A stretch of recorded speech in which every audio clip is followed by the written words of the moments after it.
Proclamación del Santo Evangelio según San Juan. Juan 20, versículos 19 al 23. Ese mismo día, el primero después del sábado, los discípulos estaban reunidos por la tarde con las puertas cerradas, por miedo a los judíos.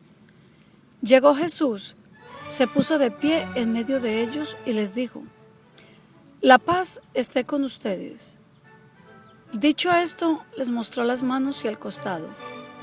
Los discípulos se alegraron mucho al ver al Señor. Jesús les volvió a decir: «La paz esté con ustedes. Como el Padre me envió a mí, así los envío yo también». Dicho esto, sopló sobre ellos y les dijo: «Reciban el Espíritu Santo. A quienes descarguen de sus pecados serán liberados, y a quienes se los retengan les serán retenidos». Palabra del Señor. Gloria a ti, Señor Jesús. Referencia para la mejor comprensión del Evangelio. Hace pocas semanas leímos este pasaje del Evangelio. ¿Se acuerdan? Fue el segundo domingo de Pascua para la fiesta de la Divina Misericordia.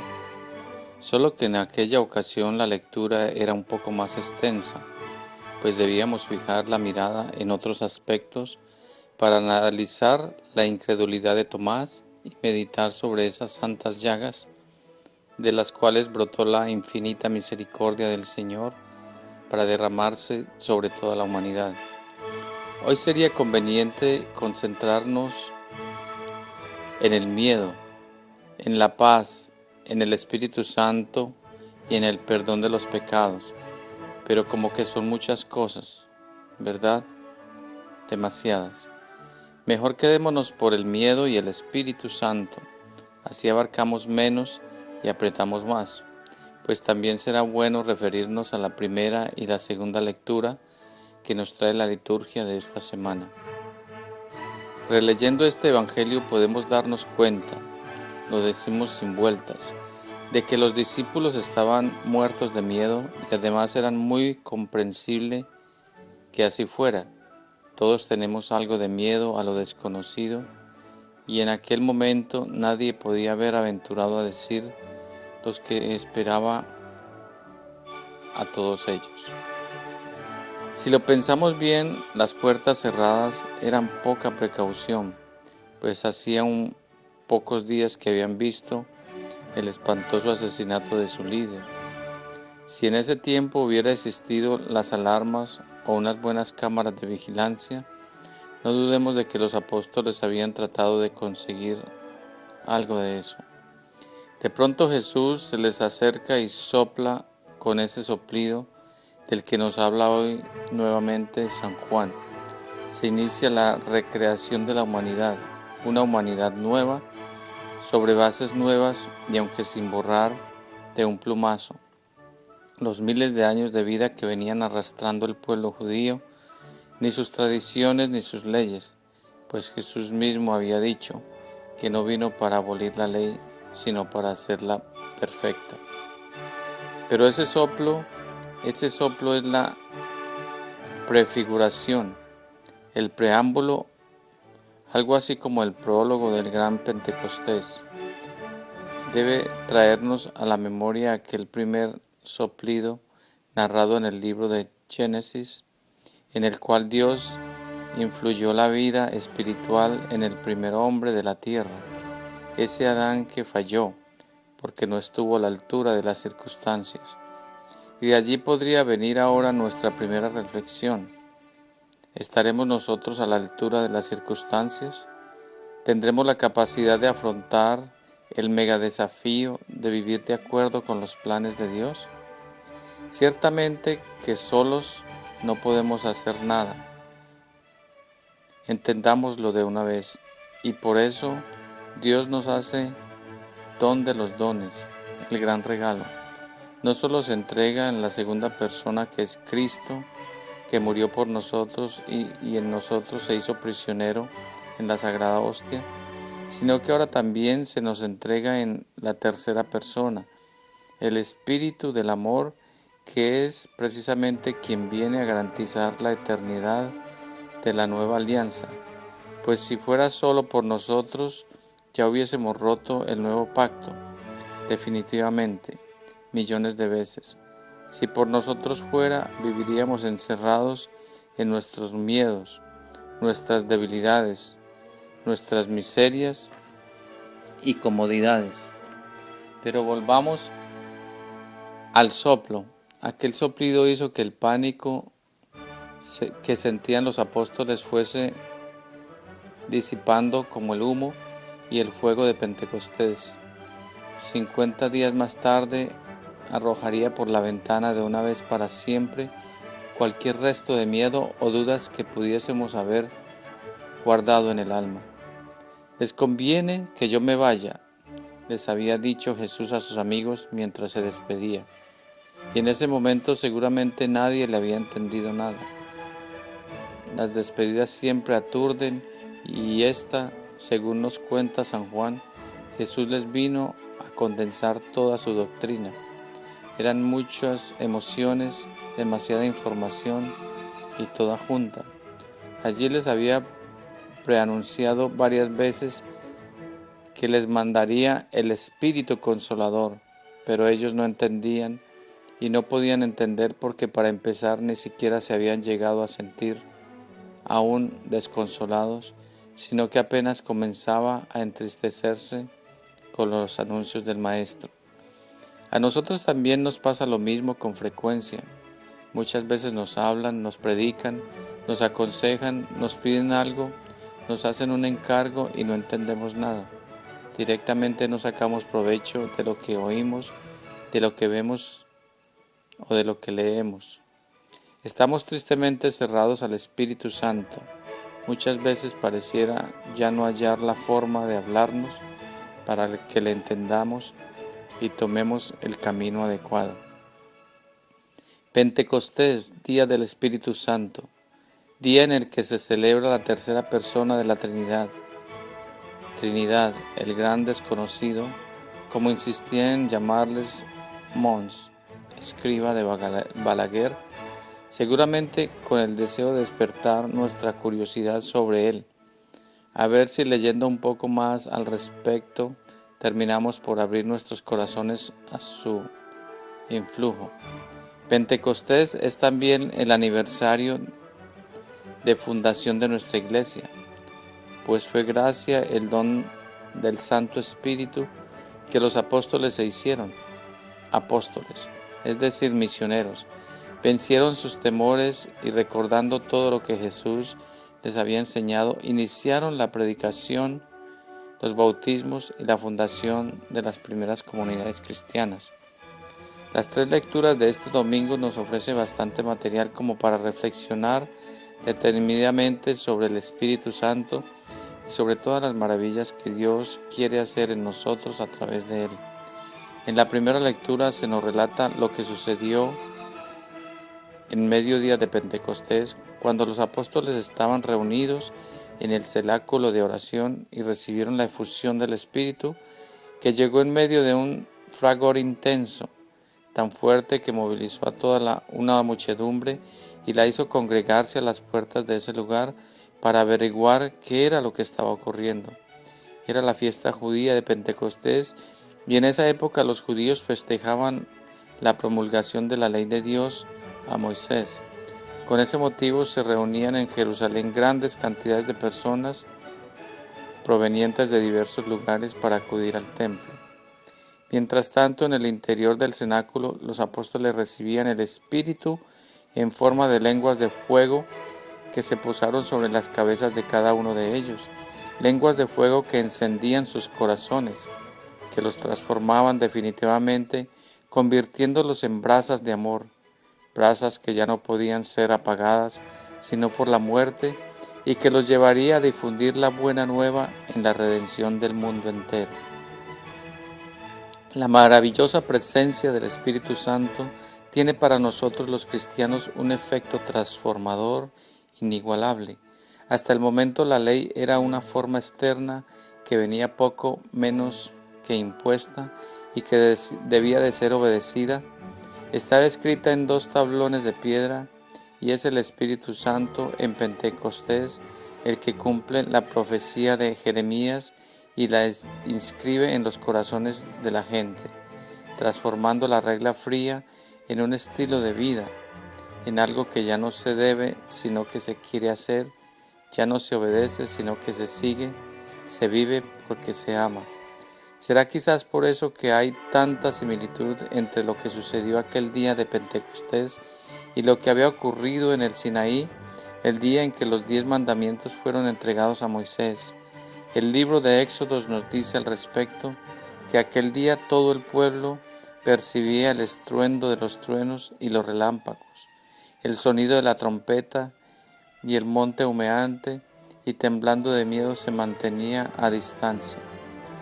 En la primera lectura de este domingo leemos que de repente vino del cielo un estruendo como de un viento recio que resonó en la casa donde estaban, y vieron aparecer unas lenguas como de fuego que se repartían posándose encima de cada uno. Al oír el ruido se juntó la multitud asustada y quedaron desconcertados.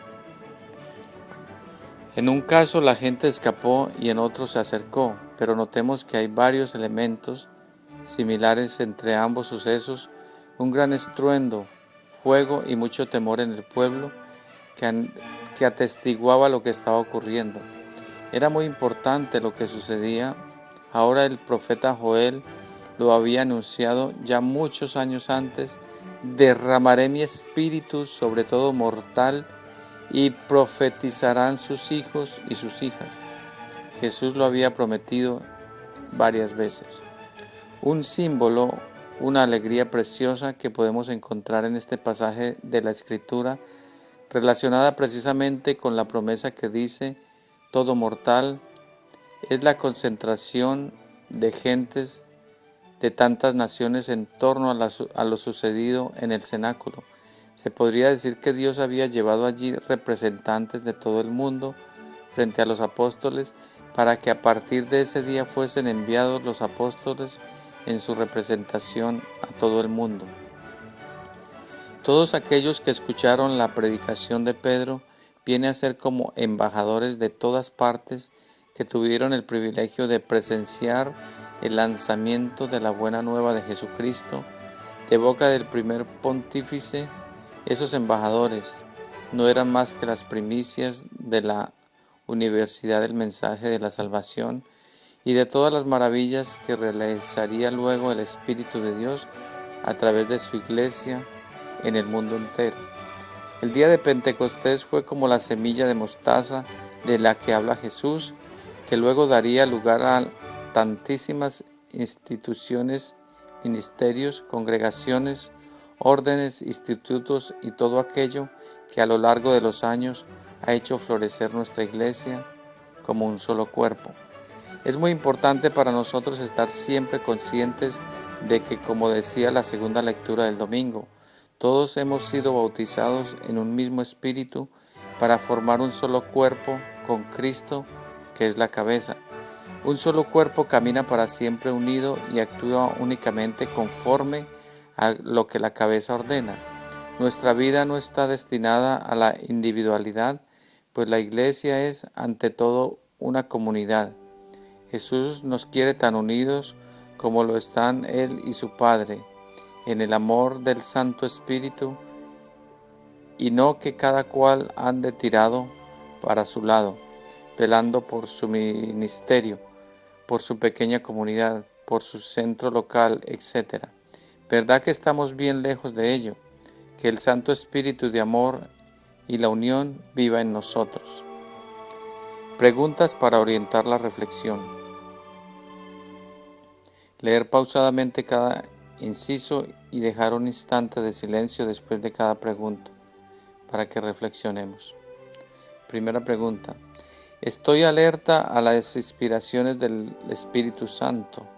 ¿Lo invoco con frecuencia pidiéndole que venga a mí, a iluminarme y fortalecerme?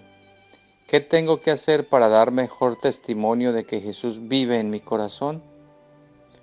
Segunda pregunta: cuando el Espíritu Santo me habla por medio del Evangelio, de la homilía del sacerdote o a través de palabras de algún hermano, lo escucho y lo obedezco, o lo hago a un lado y sigo haciendo mi voluntad, porque me es más cómodo, porque me gusta más o porque me conviene.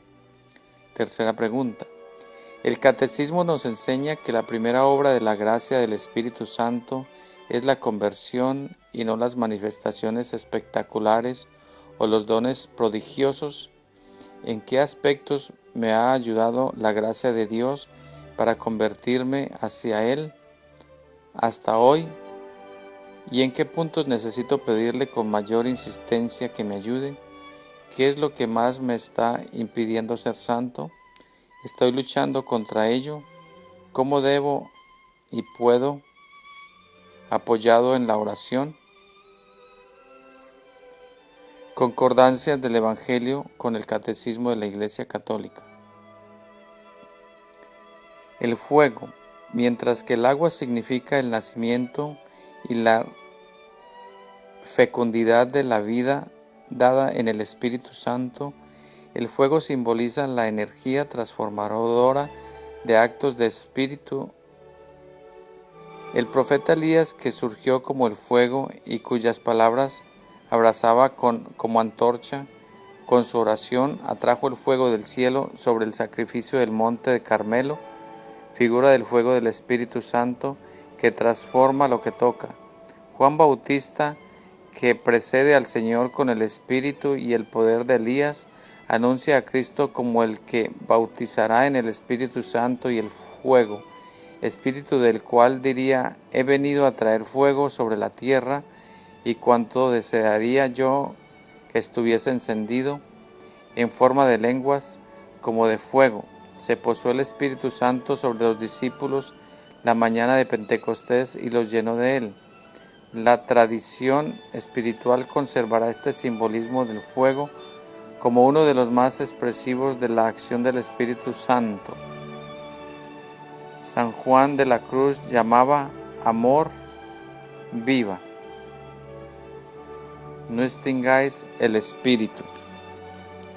El Canon 689 nos dice: aquel que el Padre ha enviado a nuestros corazones, el Espíritu de Jesús, es realmente Dios constancial con el Padre y el Hijo, es inseparable de ellos, tanto en la vida íntima de la Trinidad como en su don de amor para el mundo.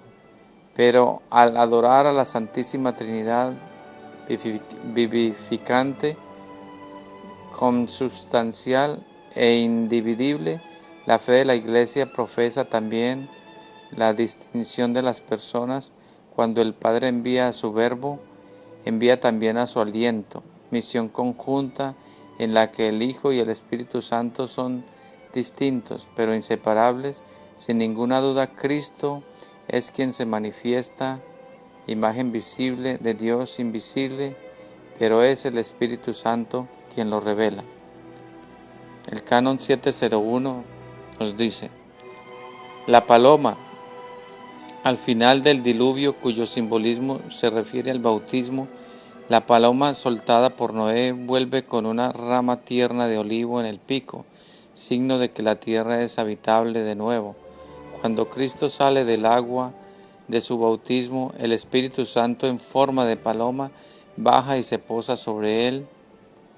El Espíritu desciende y reposa en el corazón purificado de los bautizados. En algunos templos, la Santa Reserva Eucarística se conserva en un receptáculo metálico en forma de paloma, suspendido por encima del altar. El símbolo de la paloma para sugerir al Espíritu Santo es tradicional en la iconografía cristiana. Reflexionando con la Gran Cruzada. Te hablaré de Pentecostés, cuando llega del cielo el rocío celestial y se sienta sobre las almas que esperan al esposo vivo que fecunda las almas. Todos los corazones buenos llaman a mi espíritu, pero no todos tienen el entendimiento que da la fusión entre mí y ustedes. Me piden los dones que la Iglesia ha indicado a todos y está bien, pero ¿quién pide no los dones sino el donante? ¿Quién se contenta con lo que yo le doy? Virtud del mes, la justicia. Esta semana veremos el Canon 305 que dice textualmente lo siguiente: Jesús pide un abandono filial en la providencia del Padre Celestial que cuida de las más pequeñas necesidades de sus hijos. No anden pues preocupados diciendo qué vamos a comer, qué vamos a beber. Ya saben su Padre Celestial que ustedes tienen, en Él encuentran todo. Busquen primero su reino y su justicia, y todas esas cosas les serán dadas por añadidura. Si se tratara con criaturas amantes, bastaría en el amor, la misericordia, pero tengo delante a muchos que entienden más un acto de justicia que otro. Más aún me temes por eso, sin comprender que en mí omnipotente sea la misericordia, sea la justicia, y que es indiferente que use la una o la otra, ya que mi querer no es relativo respecto a la acción de los hombres, sino absoluto en relación a mí, porque yo soy inmutable y no cambio la voluntad por cualquier acción contraria a la dilatoria del hombre. Propósitos semanales. Con el Evangelio abriré mi corazón al Espíritu Santo y le entregaré toda mi vida, dejando que me guíe, me gobierne y me lleve allá donde quiera que esté, y así pueda seguir su inspiración con atenta concilialidad. Con la virtud del mes, analizaré detalladamente cuáles son mis apegos, mis ataduras espirituales, para dejarlos a los pies de la cruz de Cristo en busca de la obediencia a la divina voluntad, a fin de hacerme una persona justa ante los ojos de Dios. Hasta aquí llegamos con la casita de oración. Sean todos bendecidos y nos cubrimos con la preciosísima sangre de nuestro Señor Jesucristo, que vive y reina por los siglos de los siglos. Amén.